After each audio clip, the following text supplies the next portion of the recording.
Good afternoon. You have the floor. Thank you very much, friends. Greetings. I appreciate so much the opportunity. I want to appreciate the European Union Parliament for the resolution on Uganda and for keeping an eye on Uganda. We don't take it for granted.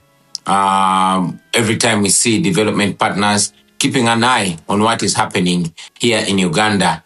We also recognize that the EU is an important partner to Uganda, and we intend to maintain and also improve this partnership and this cooperation. We would also love to see this relationship happening between the people of Uganda and the European Union, not just General Museveni's illegitimate military regime.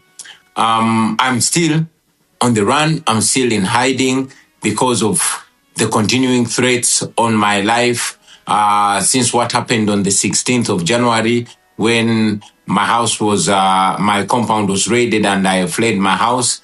And also the following raid that happened on the 23rd of January where my wife was assaulted and my family members were assaulted, and the military took over my home, which the military still occupies to the present day. My home is surrounded and the military is in charge of it now.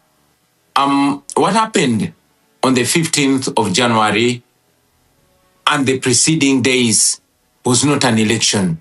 It was a military operation, and I'm very glad that it was clearly stated during the debate in the European Union Parliament.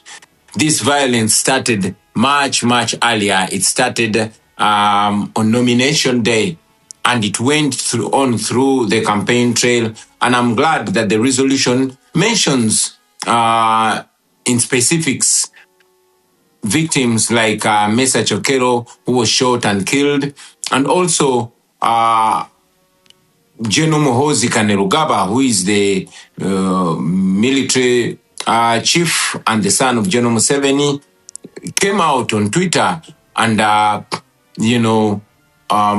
mentioned how he killed 22 of our people and hoping that I would be the 23rd. I must mention, though, that the numbers that he put are much less. Maybe he mentioned or he meant those that he killed personally. Otherwise, the numbers that we have of the victims, of the people that have been killed, are much more than 22. Many civil society organizations were closed down, especially those that are in the area of governance. It was mentioned, and I want to reiterate it again, that the internet was shut down 3 days before the election. Media houses were ordered not to relay the results that were happening and all that was going on ground on the polling stations to ensure that there's a clear disconnect between what was happening in the polling stations and what was being relayed by the Electoral Commission. I'm very glad that Dr. Sarah Birete is with us today.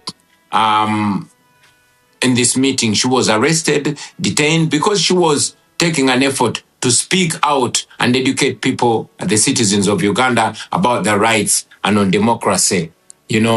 I mentioned it that 2 of my deputy presidents were abducted on the eve of the election, and they remained missing for 3 weeks. We later learned that they were being detained in a military barracks, in a special forces military barracks, which is run by General Museveni's son, Muhoozi Kainerugaba. Most of our coordinators were arrested, were picked and detained. Some are still in detention, while some were dropped off.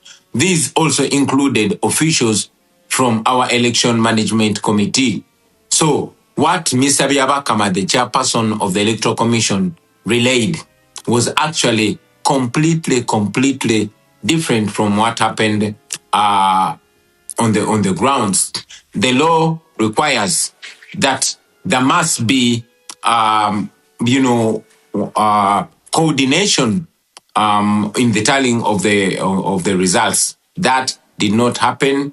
The candidates were not given copies of declaration of result forms, and the Electoral Commission simply declared numbers that it did not justify where they were coming from.